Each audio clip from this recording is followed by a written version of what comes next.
This is, thank you so much for your time today. This is like my dream panel. As you see, I mean, yeah, these people, this is, yeah. There's a lot going on right now in terms of energy and climate policy in California, both in state and federally, and this is the ideal timing to get into it with 12 business days left in the legislative session, an unprecedented, I think, I mean, correct me if I'm wrong, number of policy goals on the table, including cap and trade extension, and in a pivot from previous sessions, actually increasing oil drilling. So lawmakers are really going to be burning the midnight biofuel. And then, yeah, on the federal level, we're seeing what appears to be an attack every week against the state's authority. Just this morning, Trump's Justice Department announced an investigation into hiring practices at Cal EPA and the California Air Resources Board, the state's main air and climate agency. And so there's just a lot going on. And so we have 4 of the sharpest and most influential minds in California energy policy here, and we have 25 minutes. So we'll start by zooming out with the big picture to just get at what's going on with California versus Trump, and then we can go back in state and get as granular as we have time for, and then you can wonk out further with them afterwards and at the happy hour. I know you guys have a lot of questions. So I want to start with Lauren. Thank you so much for being here. And I want to start with her not only because she's from the governor's office and one of the main architects of California's climate policies, but because the last time we were supposed to share a stage, you disappeared at the very last second. We were standing. Is that right, Debra? I'm so sorry. This was last March. This is my experience. I'm just going to share it. We were all standing here ready to go on, and then Lauren just like completely disappeared. And it was for a good reason. It was because you were about to sign an agreement with an automaker to abide by California's electric vehicle policies in the event that the Trump administration came back and overturned them, which is indeed what happened. And so the fact that you're here tells me, number one, that another agreement with industry is not immediately imminent, if that's right. And then also, was that an effective strategy? I have to say, it took 6 months this time for Trump to overturn these rules. That was down from 18 months last time. And the Justice Department has even gotten truck manufacturers to disavow any possibility of future agreements with you. And just today, we had that investigation into the state's hiring practices, citing CARB's goal of advancing racial equity. So I have to ask, I want to start, did you overestimate California's ability to prepare for this administration? Thanks, Debra, for that question, and thanks to you and the Politico team for having us today. I would say a few things. Let's zoom out. One cannot underscore how consequential, impactful, devastating the federal attack and assault on California has been. And it's not just California, it is decades of clean air, clean water, clean energy progress across the entire nation. We have long held our belief in all of our climate leadership, which has been true. And I will say, I have just been, as you are, stunned and shocked by what this administration is doing on behalf of polluters across the world. I will say it is, as the governor likes to say, ceding our economic future to China. It is undercutting. You just referenced automakers in the United States. They have a tough road ahead, I would say, with the global auto market headed towards electric vehicles, as we've already seen. I will say the governor's been very clear on this. We will fight like hell. It was a deep point of pride that in the Trump first administration, we sued them over 100 different times, 100 lawsuits, the vast majority of those related to climate and the environment. We were, the majority of those, successful. I just checked with our lawyer, almost 40 have already been issued. I will call to attention, in June, the governor and the attorney general sued on the illegal revocation of our waivers. Of course, the ability of California to set our own vehicle emission standards that has been enshrined in the Clean Air Act for over decades. Republican administrators, Republican presidents, Republican governors have given us this right. Over 100 different waivers have been delivered to California, and this is the first time we've seen Congress move to illegally revoke that. It is I won't obviously reveal anything about our litigation strategy or our conversations with industry, but I will say our resolve has never been deeper across this state because Californians understand deeply what is at stake. It is not only the economic prowess and the economic engine here in California, everything we're doing on climate, clean energy, and clean air, but it is really about our future and our ability to compete with electro-states that are popping up around the world. How do you move forward then on climate and air pollution goals, given industry's unwillingness to come along this time, given the Trump administration's ability to peel them away, and also affordability is the watchword across the country right now. So how do you see a way forward, especially in this legislative session? Well, just on the point of autos, I would point to an American auto manufacturer, Ford, who just a few weeks ago took a bold statement and said they were going to redouble their efforts on EVs and endeavor to create a $30,000 truck, retool a lot of their assembly lines. They recognize that the future lies in these cleaner, more efficient vehicles, and they don't want to be left behind. I think there are a number of opportunities that present themselves over the coming months in our fights against the federal administration. The other thing I will comment on is we've had a number of states, democratically led states, a handful of Republican states, who have really banded together when the Republicans in Congress illegally took away our waiver.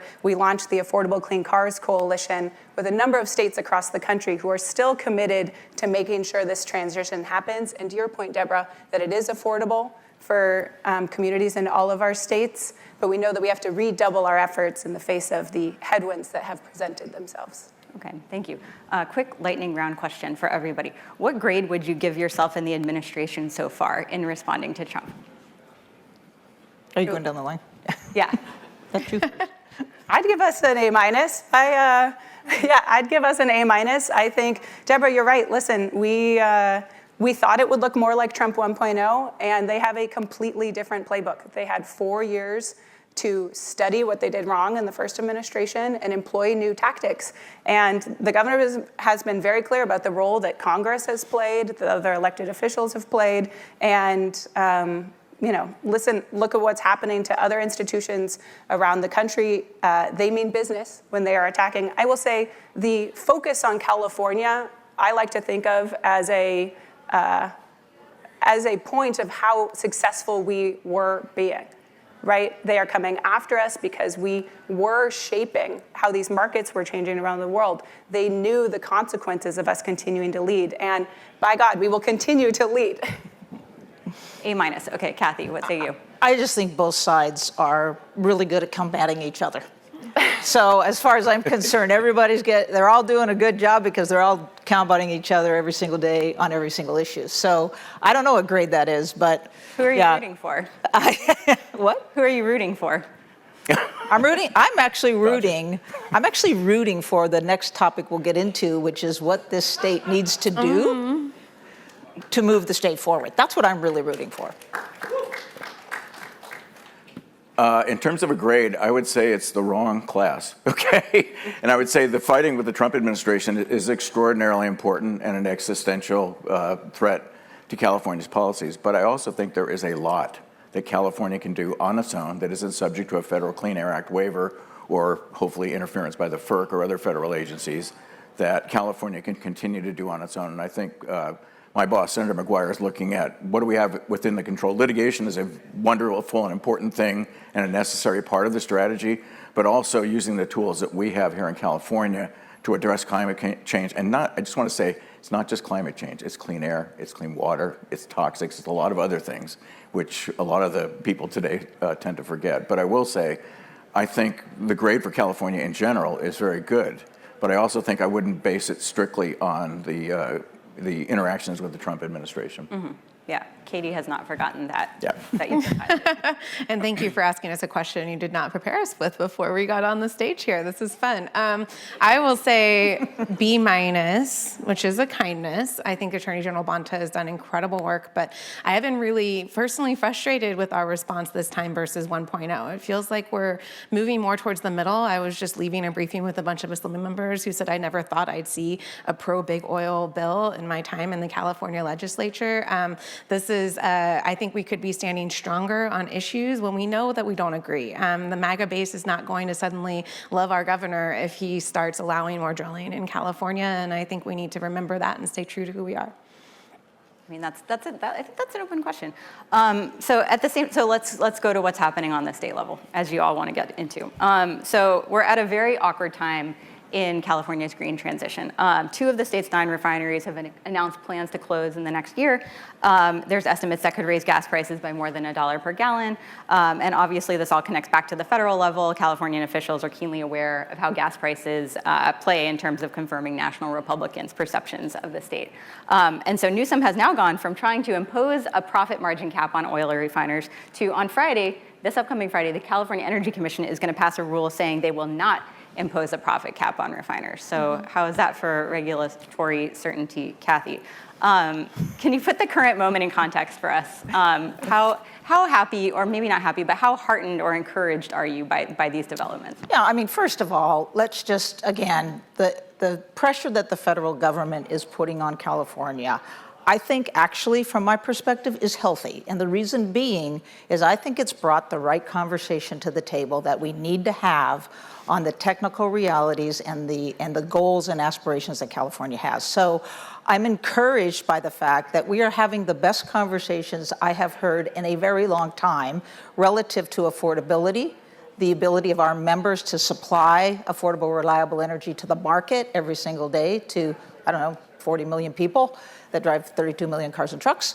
And we always have to remind folks we're the 3rd largest consumer of gasoline in the entire world in California. And the only 2 that are in front of us is the United States of America and China. So we have a responsibility to meet the demand of the consumers every single day with a lens towards a transition into the future. And we are in both those spaces. And I'm happy to talk about both of those spaces that we are in. But what's really important is this affordability lens that everyone on this stage appreciates is involved in. All of these conversations are through that lens. All of the conversations are, how do you protect the environment and have a cost-effective transportation fuel system in California for all the consumers that we have? And so the pieces of that are everything. It's everything being talked about. It's how do you have cap and trade, which of course we support, but also how do you make it more affordable? Obviously, the cap is for environmental protection. Trading is for businesses to be able to figure this out, right? So cap and trade, how do you make it more affordable? How do you protect trade-exposed industries like the energy industry, like cement? And then relative to the margin cap is the #1 issue to send a market signal for certainty for investors. If anyone listens to these investor calls, it is very clear that the market signal being sent is California is not open for business. We have to turn that around so that we don't have 2 more refineries who have to make the very tough choices that the 2 we have heard about, one's made it, one's considering it. We cannot in any way afford 2 more refineries to go down to the state. So it's the margin cap, certainty on the market. It's getting oil production flowing to the refiner in the north and the south so they can make gasoline, diesel, and jet fuel and have supply meet demand. Unfortunately, demand has not, unfortunately for the Air Resources Board perspective, demand has not declined at the rate that they anticipated. And so we have to meet demand, whatever that demand is, and we cannot have less supply to do it. So you have margin cap, you have oil production, you have at-berth regulations that are making it difficult to bring even more vessels and for crude oil or for product into California to supply the market.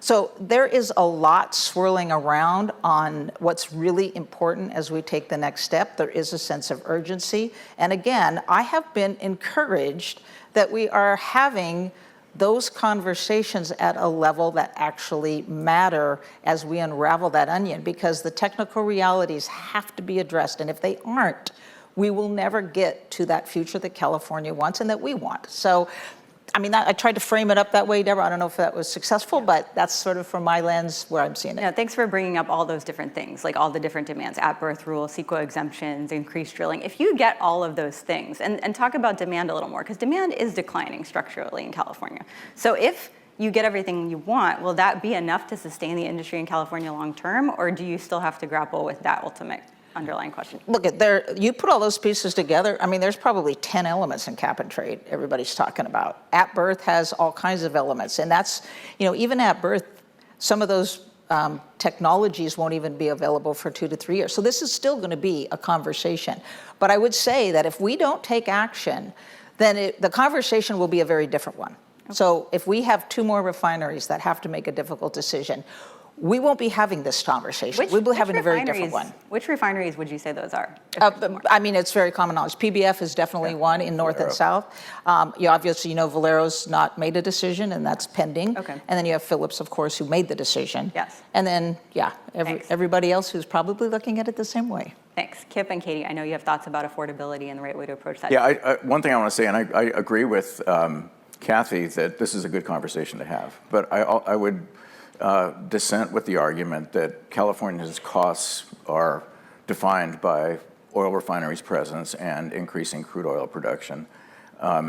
Look at the cost of the wildfires in Southern California. Look at the cost of floods in the state that most objective meteorologists attribute to climate change. Look at the costs of the drought in the Central Valley that's running billions of dollars in costs and raising up people's food at the table. So I think there's costs and there's costs. There is no doubt that the discussion about how we transition, and I think this is the important thing, we have really ambitious goals, and we're here today, and Kathy is correct about the current incumbency of oil. But I would also say the important thing is not getting here. That's important, but the most important thing is how we get there. And I think the innovation that the legislature and the governor are bringing to the table is adapting to those times. One other thing, I just want to correct you mildly. The Energy Commission suspended the profit margin proceeding. They didn't say they're never going to go back to it again. I think what they said is we've got other things to do right now, and we are working on other things. So it wasn't, I mean, the law is still there. They can come back and look at that if there are abuses in the market, and I'm not suggesting there are, but I'm just saying that is out there. So I do want, it's an important thing to note that the tools in the toolbox are still there. But I also think that I agree with Kathy that the conversation is a good one to have. Yeah, my understanding is that they're debating whether to say that it won't happen for 5 or 10 more years at this point. Yeah, that's fair. I'm just saying that the ability to come back to that if there are abuses in the market is still on the table. It wasn't that they said we're never doing it. Mm-hmm. Katie. As someone who was born and raised in Oildale in Kern County, I'm having a really hard time with the policy discussion that's happening in the legislature today. That's part of why our political campaign is called Stop Gaslighting California, because it's like what's right is wrong, what's up is down.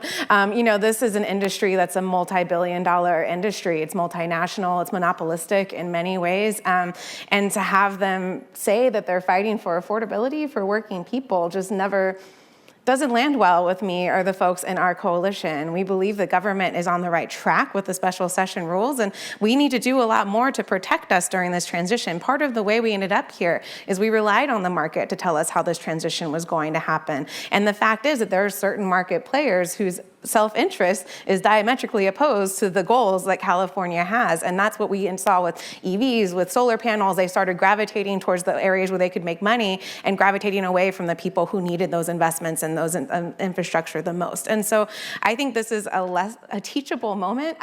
Refineries are closing all around the world. Refineries are closing in Texas. This is global consolidation that we're seeing. Nothing we can do in California is going to prevent the inevitable decline of fossil fuel. But if we start giving away health and safety standards, if we start giving away money, we are not going to have the tools we need to protect workers and to protect the people who rely on us to make sure this transition helps them as well. Cool. Thank you. We have 8 minutes left, so let's get into cap and trade, which is the hot thing. Let's not. His favorite topic. Yes. Yeah, no, I know. So as subscribers to Politico Pro already know, as of an hour ago, the latest auction results are in, and they're actually pretty good. The reason that we're watching these auction results so closely, the auction of emissions permits that businesses have to buy to allow them to emit carbon, is because they generate a lot of money for the state, and they've been pretty low lately because of uncertainty over what's going to happen with this program, which is the cornerstone of the state's emissions targets, and which AG Pam Bondi has said she's going to target. So the governor has said he wants to reauthorize it this year. I don't think he's said it recently, so I'm interested if that's still one of his top priorities, because he came out in favor of grid regionalization today. Is he still wanting to get it done this year? Another correction. We're full of friendly corrections. In April, the governor, the pro tem, and the speaker agreed to get it done this year. Yes. Is that still the plan? We are in very constructive discussions. Okay. As we reported yesterday, the Assembly is having trouble getting the Senate to let it amend its bill, which is in that House. So Kip, you've been in the legislature for like like 40 years, right? Since the late Pleistocene era. Yes. So oil is now being pumped. That was okay. Where does a maneuver like that come from? And what does it bode for the chances of getting cap and trade done this year? There's a lot of hijinks that go on towards the end of session, but to see this still with almost 3 weeks left, what does that mean? Yeah, I mean, I honestly, the pundits and others can comment on that kind of back and forth. I think it's kind of a sideshow. I think, as Lauren said, the two leaders and the governor's staff are meeting on this. We're trying to get to, and I think to your question, I think it's the intent, certainly of my boss, and I can only speak for him, to get this across the finish line, and we're going to work hard to do that. Sure, as you say, there's a lot of procedural back and forth between the two houses on both sides. It's fairly common, though, at this time of year, that bills which are called gut and amends are not put in print. And by the way, that's a policy that extends both to the Assembly and the Senate. If I read your story correctly, the Assembly is going to put something in print in its House, which makes total sense. They have control over that. And in the meantime, we're going to continue the discussions because the big picture is getting this across the finish line. And the distractions are really, I think, kind of secondary. The houses do seem really far apart, though. I mean, there's these kind of maneuvers, but that does paper over some real kind of philosophical and like huge policy differences. Katie, what do you think? What do you think about where the chances of getting this done this year, and would you rather wait until next year? Honestly, I think we'd all like to see it get done this year. Next year's an election year. We don't know what the Trump administration is going to be doing. We know industry is lobbying heavily for the Trump administration to continue to gut environmental regulations here in California. So getting it done this year makes a lot of sense for us. I think our concern is that these bills are not yet in print in either house. And I know we'd love to see public proposals being put forward. We've seen frameworks, we've seen ideas, so that we can, as a public body, engage in these, submit letters, have debates, have policy hearings, so that we can really weigh in. This is the most consequential climate decision this body is going to make for the next 20 years. And how we do this, whether or not we continue subsidizing fossil fuels, whether or not we reform our climate credit to make it more equitable, whether we protect critical investments and things that our communities need to afford their cost of living, to transition away from fossil fuels. All of those are on the table right now, and we're ready to work with them to make this happen. Okay, that's actually really interesting that you are coming out in favor of getting it done this year, because I thought you might not, because we have Monique Limon coming in, Senator Limon coming in next year as the Senate President pro tem, and she's much more kind of on the left on all these things. So that's well, she's actively involved in the negotiations, as Kip will tell you. And I honestly, for us, the environmental justice communities have always had a problem with market mechanisms, right? Because it allows like heavy polluting facilities to continue to do what they're doing in our communities. But we have really shifted our perspective, because what we want is air quality improvements. What we want are tangible investments. And what we want is to stop subsidizing the industries that, frankly, in 2017, when we renewed this program, we gave the industry everything they wanted. There was a 10-point plan. They got every single point on that plan. Nothing in that guaranteed lower fuel prices. Nothing in that prevented the refinery closures we're seeing today. And so we're trying to educate this legislature on that trend of the past. Like, we need this investment. We need this money if we're going to be able to ensure equity and affordability for all Californians. And again, as someone who grew up in Kern County, represents groups in Kern County, like, the workers live there too. Their kids live there too. I didn't know it wasn't normal for every kid not to have an inhaler when they ran on the track field after school. This is something we have to take more seriously if we're going to ensure, as Kip said, the cost of this aren't continuing to be passed through to working people. I just want to add, again, and sorry, Debra, I want to dissent a little bit. I think both houses and the governor all agree that it would be good to get a good program extension. And as Katie mentions, this is a 20-year decision. We probably won't come back to it again until I'm in an old folks home, which could be next year, by the way. But I'm just saying, it's a big deal. I think Katie's right. It's a very important deal. But I also think the governor and the two leaders agree on the objectives here, which is to have a strong climate program, to ensure that we have ongoing revenues for investments in climate adaptation, to address the potential for surplus and fluff, if you will, in offsets and in free allowance allocation. I think, obviously they agree on extending the program for 15 years beyond the sunset. So I think there's a lot of commonality. I think how we solve those problems is challenging, and we are sitting down and going through those right now. And clearly, going back to the earlier point you made, the affordability question is front and center as well. So I think there's a lot of different ideas out there, But I also think that the main elements here, there is a lot of commonality among the governor and the legislature. Well, and Kip, I love the perspective. Sorry, Kathy. That's okay. Love the perspective. I always defer to you, Lauren. Brought up earlier about as the federal government is taking away so many of our tools, why would state leaders abdicate the opportunity to demonstrate real political leadership around this program that, from the perspective of the administration, has worked? This program has generated over $30 billion in revenue for the state that is funding a climate transit-oriented project, the high-speed rail. It funds affordable transit. Most of our EV rebates, as Kip was saying, safe and affordable drinking water, community air protections. Over half of that revenue has directly benefited frontline communities in California. It's something we are incredibly proud of.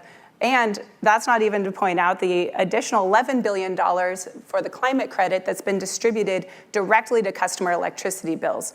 It is one of our most effective, not only cost-effective climate programs, but effective ways at addressing affordability, getting that credit right back to your electricity bill. So I think Kip's absolutely right. More areas of alignment and agreement than disagreement, but there are a lot of forces out there that would like to see this fail. I think I'm heartened that all three leaders are committed to getting it done. Do you think you're going to get this done in the next 12 days, or would you be open to a special session? Oh, I think we've done one too many of those. That I would agree with. Wait, what did you say, Lauren? That's a decision above our pay grade, I would say. is. Oh. But I would also That's say, again later. and again, I want to go back to what Lauren said, which I totally agree with. I think McGuire and Rivas and the governor have all said on the record repeatedly, it's our intent to get this done. So will it get done? You know, you can't predict the future, but what I will say is there is a strong desire and intent to work toward that, and we are doing it literally as we're sitting on this. Yeah. And Debra, to Katie's point on whether refineries are consolidated or not around the world, it is very important that California does enter this conversation to make sure we do not have any more refineries. It does matter. It's not a simple thing of more refineries losing capacity to supply the market in the state of California. So this is an important discussion on cap and trade. It is an important discussion on how we design it to make sure it's affordable, because we have to continue to meet our climate goals, but we have to do it in a way that makes sense. So the conversation, again, I'm glad it's being had. I think it's being had looking at all of those important decisions. It's being had based on leakage. It's being had based on affordability. It's being had on the cap side and the trade side. So I think it is a very important discussion, and it is a very significant cost that has to be looked at. It's a meritorious program, but how we design it really, really matters. And it really matters to keep these refineries operating in the state. If I could do my last word here, I know we're Okay. at time, Yes. but I just have to say affordability is the word that everybody is using. And our question back to everybody is affordability for whom? I mean, affordability for companies that are doing shareholder, buyouts and executive pay bumps, or affordability for the working people that I grew up next door to that are in those fields right now. That's not going to happen if we continue to give our money away to the industries that are making their money on the backs of those working people. It's going to happen if we take control, if the state intervenes and ensures that we can invest in the new economies, the new jobs, the new improvements, and that we need to weather the future storms ahead of us. Okay, great. Well, thank you for this fruitful discussion. you. Lightning final word? Yeah, I guess, okay, what's your final word that would sum up this, or what's your final priority for the legislative session? Go for it, Katie. One. Oh, No. me? Fact-based policymaking. We're really bothered. I just have to, Nope. We're One making word. lights. Tip. Okay. You're asking me? Yeah, if you want. I'm not the management of the restaurant. I just wash the dishes. When they tell me what they want to work They're on. thrown your way. Yes, that's right. So, as I think you mentioned accurately, there's a lot on the table and a lot at stake, and we're going to do our best to get that done. Thanks. Impactful and intentional urgency. Okay, and then Lauren, since you wanted us to ask this question. Well, I have one data point of optimism and hope, which is that for 93% of the days so far in 2025, California, the fourth largest economy in the world, has been powered by 100% clean electricity. That's actually really good thing. It is something that naysayers said we couldn't do, that a lot of people tried to fight, and we are proving that the clean energy future can happen in California. I'm so appreciative of this discussion. We're in the transition. The governor likes to frame it as a moment for opportunity, for how we navigate, how to get there to decarbonizing the world's 4th largest economy, a laudable goal. But we are seeing proof points of progress that I hope would give us all optimism and hope to move forward through these last 12 days together. Thank you. And forgive us for going over time. Thank you very much.